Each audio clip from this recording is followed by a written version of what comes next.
If you're new to the world of Sawzalls, maybe yours is bouncing around, maybe you're bending blades, maybe it jerks and it's slow and you don't like it. Let me show you some things that are going to solve some of your problems when you pick up your Sawzall, like this. Did you know you can plunge cut with a Sawzall? Well, you can, but the first thing you have to do is turn the blade over.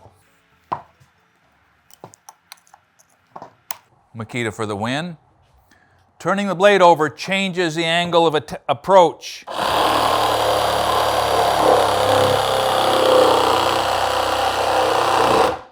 As your plunge begins, you start to pull the Sawzall back so the point is not banging up against what you've already cut.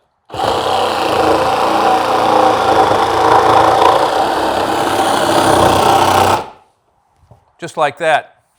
Nothing to it. But you got to hang on to it. We're going to talk a little bit about contributing the weight of your body to the inertia of the saw. It's a big deal.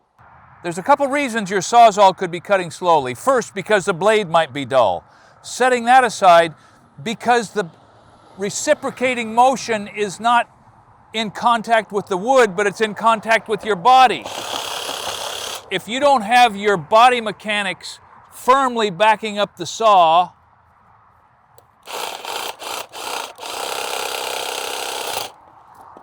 then your saw's not cutting. I don't know if that demonstrated it very well. I'm going to cut off a bigger branch.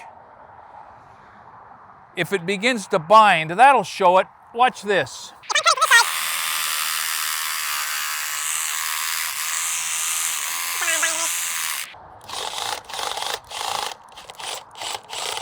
See that? The branch is pinching it.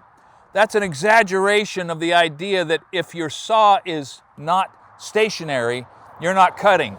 Put your body behind it and just force it to cut. The corollary to that is the foot is there for a reason. If you can push the foot up against whatever you're cutting, then when the saw is on the backstroke, it cannot move forward, and so it simply must remove some material, like this. So instead of cutting out there,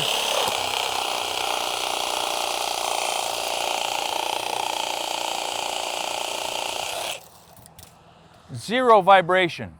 And let me just point this out. Milwaukee makes a pruning blade. That is just like the tooth pattern on a pruning saw. It leaves a nice smooth cut, it's sharp as a razor, and the branches don't have a chance. For me, in my life as a carpenter builder for 50 years, about 90% of the time a Sawzall is used for tearing things apart. And so you have some sort of a wood with nails embedded, nail-embedded wood blade. By the way, Milwaukee's come out with carbide teeth on those kinds of things. 50 times longer use, they say, and I believe it.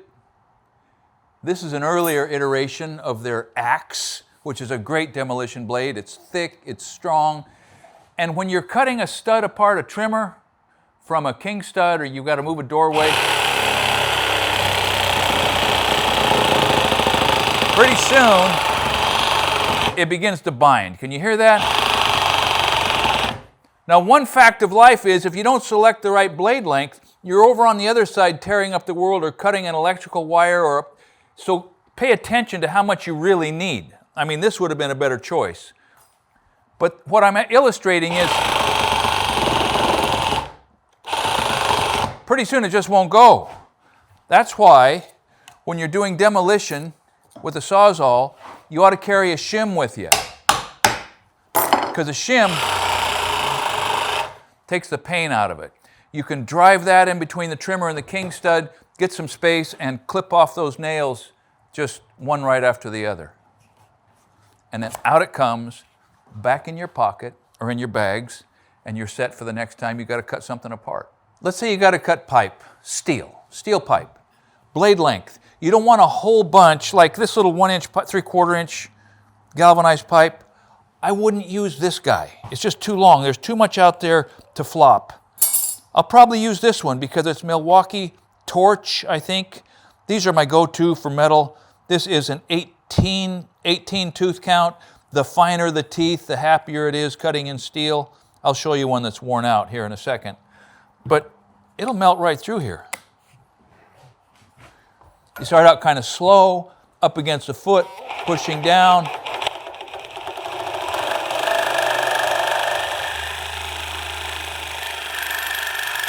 Now this is worth mentioning. Once you're in and you've got the mass of your body behind it, you can pull away from the foot to include the part of the blade that doesn't get much wear, like this.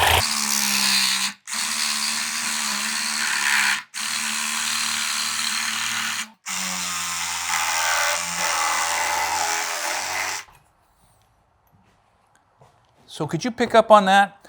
That even though the end is probably sharper when you're up against the foot, back to the previous demo, you're getting more of the energy of the saw into the work. Didn't take long. Now I didn't mention it, but I just bought that Makita specifically for this cut because my old Porter cable, the foot had broken. I had to cut through a cast iron pipe that was 60 years old. Look what happens to cast iron in 60 years. And it leaks, and it has to be replaced. I did it with a blade like this, except it was a carbide blade, and it didn't take long. The old bimetal blades, particularly down in the dirt, did not like to cut through cast iron. But a carbide Sawzall blade will get you out of a jam in more ways than just 30 or 40. Turns out, your Sawzall can be a power chisel.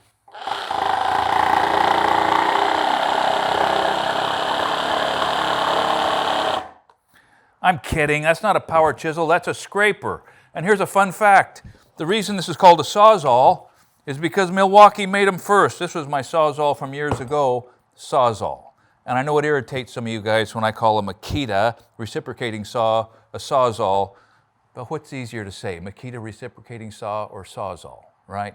So anyway, if you're gonna build anything, you gotta have one.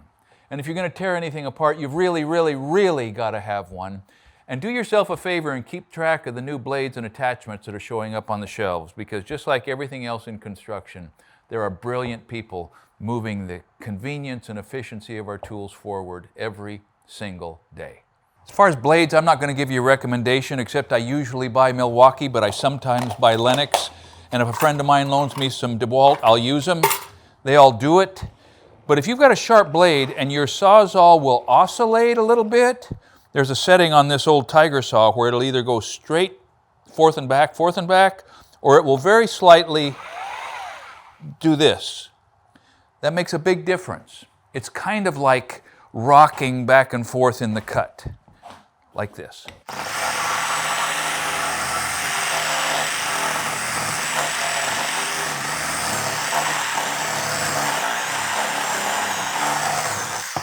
Now, if you didn't pick up on that, rocking it back and forth speeds things up because you're applying the same power to less wood, which increases the speed of the cut in less wood.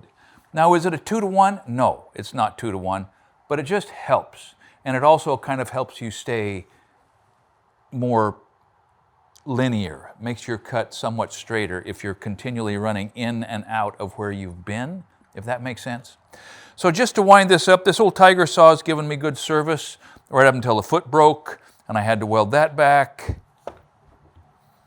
This was the first Sawzall I wore out. I keep thinking I'll get it repaired, but I haven't. Great tool. More time on that, I think, than on this. By the way, did you know that Milwaukee made a detachable cord for a while? This was the one that came on this saw. This, I think, is what they were trying to obviate. When this saw quit on me 20 years ago, I boxed it and just never... Anyway, I went into the store the other day and got this. Brand new replacement Milwaukee cord. Let's see, I think it's going to go in here like this. Problem is, that didn't fix it. I think I got a bad trigger. This is the recent addition, and just like every other sort of choice we have in construction tooling now, if you need real power, you need a corded tool. If you need real convenience, you need a cordless tool. So pick your poison, spend your money, and do your work. You got to have reasonable expectations and good technique. And you know what?